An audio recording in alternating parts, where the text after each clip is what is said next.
address. I am the president of the Nebraska State Education Association, and I am pleased to be able to testify on behalf of our members in support of LB440. As you already heard, LB440 would establish a program that would ensure that the first 6 weeks of a teacher's authorized FMLA leave is paid.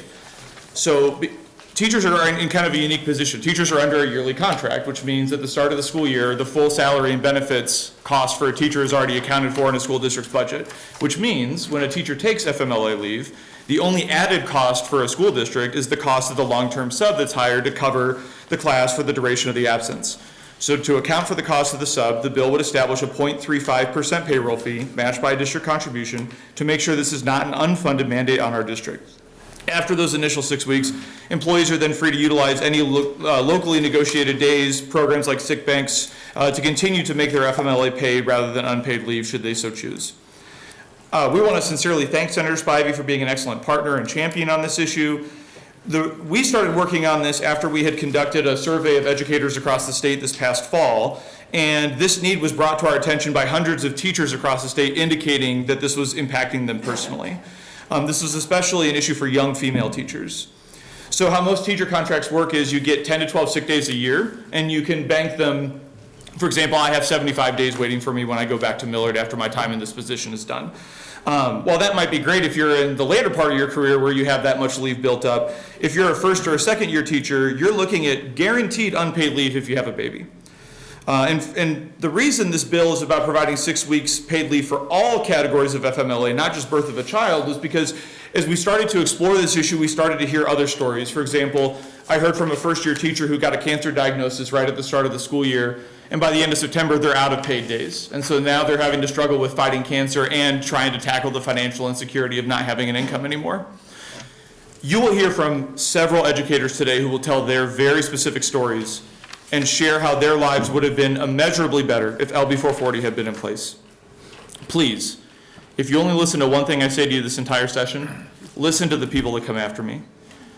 We have a crisis of faith right now in teachers in Nebraska. Just 8% of our educators feel that this body takes them into account when it crafts education policy. They feel the bills discussed here for the most part do not align with their experiences or their needs. And that perception is a contributing factor to some people leaving the profession.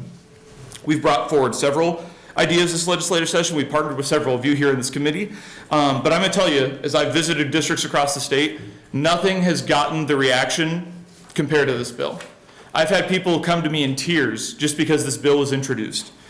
And so for less than $20 a month, we're going to give teachers the peace of mind that if they need to take this leave, they won't have to worry about the financial hardship that accompanies it. And I would just ask, if we get that reaction from just introducing it, think about how strongly they will feel supported by you all if we advance this bill. Thank you, and I'm happy to answer any questions you might have. Any questions for Mr. Royers? Senator Luneski. Thank you, Chairman, and thank you, Mr. Royers, for being here. So is the $20 a month just the teachers that want to take part, or is that a requirement for every teacher? It's a requirement for every teacher. Okay. And then, do you know if there's some schools that are already giving 6 weeks paid leave? Not to this extent, no. Not that we're aware of. Okay. Yep. All right. Thank you. Any other questions? Senator Hughes. Thank you, Chairman Merman. Thank you for coming in, Mr. Royers. What do you think is going to be the biggest pushback on this bill? You know, I think you certainly expressed the question about the matching contribution on the district side. I'd be naive if I say that isn't a factor. Outside of that, I mean, Senator Luneski raises a good point about, folks choosing to or not needing it. And I guess on that, I would just say, I think we all would wish to live in a world where we don't need to worry about a life event that requires us to take FMLA. I think that'd be a great problem to have.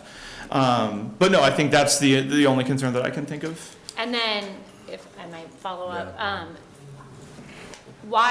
how did you come up with 6 weeks? Yeah, great. Could we do 2 weeks, start off with 2 weeks? Do you know what I mean? Just to maybe minimize Sure. the financial piece? I don't know. Yeah, the concern, what the 6 weeks piece was thinking about our very early career folks that might only have 2 weeks of leave available to get them to the 8 weeks.